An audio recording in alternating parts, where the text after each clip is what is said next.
গীতা এলএলবিতে আজকের পর্বে দেখতে পাবো জাগিত্রী অগ্নিজিৎ মুখার্জি হাসপাতালে এসে ডক্টরকে বলে কেউ যেন স্বস্তিকের কাছে না আসে, আজ কোর্টে যেতে হবে, ডেট আছে। ওই গীতা আজ কোর্টে হারবে আর জেলে যাবে। জাগিত্রী বলে তাহলে সাত্বিকও তো জেলে যাবে, তুমি সাত্বিককে জেলে যাওয়া থেকে আটকাও না, আমাকে বড্ড ভালোবাসি।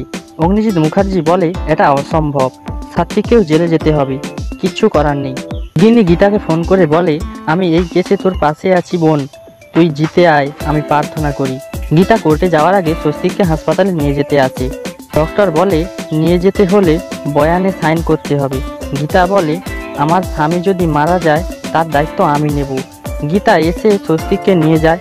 রাস্তায় ভজনের গুন্ডারা স্বস্তিককে মারার চেষ্টা করে। গীতা স্বস্তিককে বাঁচিয়ে নেয় এবং নিজের মাথায় চোট লাগে। তো বন্ধুরা, চোট অবস্থায় কোর্টে নিয়ে আসি।